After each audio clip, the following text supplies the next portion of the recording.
first I'd like to start out with an example that kind of goes along with our problem statement, and then I'll kind of discuss what our problem statement is. So for our introduction, our example was a young student named Susie. She was falling behind in her class. Her teacher noticed it just based on how well other students were doing. So, as a teacher, we have to seek out, making sure that all students are performing, the best that they can, the materials that you're presenting to them. And so, Mr. Smith, the teacher, kind of had to set out and kind of explore what these issues were and how to solve the issues. So, our problem statement is, what can teachers and parents do to minimize the gap of successes between low and high academic students? When we were looking at the standards and kind of connecting it to the problem, we noticed that development was a huge part, plays a huge role in your schooling and the success of your schooling, and your development starts a lot at home and with your parents and the support that you have from your parents. And so one of the examples that we found as far as the development was just the language that the vocab that you use at home kind of goes into the school, and that kind of bases it on how much vocab you know between students, if your parents are using bigger words, then that student's going to know bigger words. They're going to have a wider vocabulary. That's just kind of a huge difference that we noticed.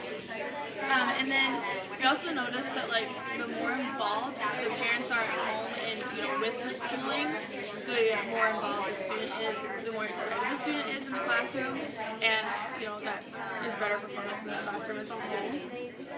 And then we also looked at ways that parents can get involved in the school, because we saw that was kind of an issue and that affects the success of the students in the classroom. So we looked at that, and then that's kind of how we were looking at how it makes our standard for the course, and just focusing on ways to improve the student performance, in the classroom, outside the classroom, and then we're going to move on to our conclusion. So before we started, we thought that we needed to define socioeconomics, the status of that. So basically, we researched it, and the best definition that we found talked about how socioeconomic status focuses on social standing and class, has a lot to do with education, your job, and your income. And so basically how that socioeconomic status affects the student in the classroom, it starts with development at home. So because of the parents' low education and poverty, typically in low socioeconomic status, parents have a lower education and they're unable to get those kinds of jobs that provide a higher income for the student and the family. So that kind of skews the whole development thing, because they're unable to provide timely resources environment, such as books or developmental toys for their infants. They're also don't have as much time, so a lot of the times they don't have time to read with the child, to work on different activities that they have in school, because they're so focused on getting food on the table, paying rent, and things like that, that they're kind of not forgetting, but it's just kind of, that's more important. So survival is important, so they're not having that time to work with the student and make sure everything going along with that is going on. Another thing that she mentioned, because of typically parents of low socioeconomic status have a lower education, they're not using bigger words in the home, so that helps skill development of the child as well. They're not getting that vocabulary at home, or they're not getting even the social structure of it could be different from kids at school, so that could put them behind socially. So just those kinds of things is where we started to look at where the problem is. So not only does the development of the child impact their students in the classroom, but also the family structure. So the environment that they're raised in, can affect both inside and outside of the classroom. And we found a research study that says that students raised in a two-parent household have better cognitive, emotional, and behavioral outcomes. Which that kind of putting that together kind of makes sense because they have more support at home, like he touched on. And so the students who have little support, the parents are worrying about, like you said, finding putting food on the table. They're worried about their financial status, and so that has stress on them, and that can put stress on the child because they're not getting that support that they need at home, and that can eventually lead to depression. And then also with the lack of emotional support, if they're not having their parents at home, they're not interacting with them through resources and stuff, then they think that, oh, they don't have any rules at home, so why would they need rules in the classroom? So that influences both at home and in the classroom, and so they have a higher behavioral problems than students who do interact with their parents at home.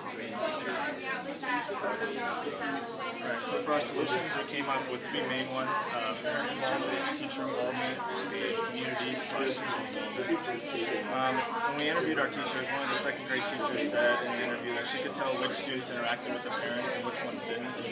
So how can we get the parents involved? We thought about take-home assignments or reading where the parents had to sign off once they were done so that way they see their work. Just communication with the teacher and getting involved with all of the parties, field trips, and parent-teacher conferences. By doing this, it shows the students that they care about their academics. Our second one was teacher involvement. Another study we looked at showed students from a lower socioeconomic home are exposed to less academic resources than those who are higher socioeconomic. So what are some ways we can get the teachers involved? We thought about sending home resources such as books or extra problems for them to do, increase communication with parents, email them weekly, just to see how the students are doing and what they're doing in their classroom. Host events in the classroom such as holiday parties or career fairs where the parents will come in and talk about their careers. And then lastly, community or school involvement. The support of the community is good for the students. We talked about after-school programs, kind of like the one we have here at Ames, where college students can go into the classroom to work one-on-one with students, but it's also high school students and retired teachers that do it. So in conclusion, as you can see, there's a noticeable gap between low and high socioeconomic student successes in the classroom. There were two main causes: development of students and family structure. And we had three main solutions: parent involvement, teacher involvement, and community school. So to touch on about going in and tutoring for the after-school programs, actually we both, Celeste and I, were involved in that. We had our 280T class. We went in and were assigned a child, and I did reading with them. You could do math with them, whatever they were struggling with. And so you would just write lesson plans for them, and we were provided resources from the teacher. So we kind of knew what to teach them. We just kind of had to write out how much time we're spending with them with each thing. So that was a good experience for us, just because we kind of started getting into being with kids, kind of seeing if this really was what we want to do. And so it was really interesting because even though it was a semester long, we were able to see the difference from the beginning of the semester to the end of the semester. So just that little semester time span, they do learn a lot with that one-on-one interaction. So some of the research methods we did Google Scholar, EBSCO, ERIC, those educational resources.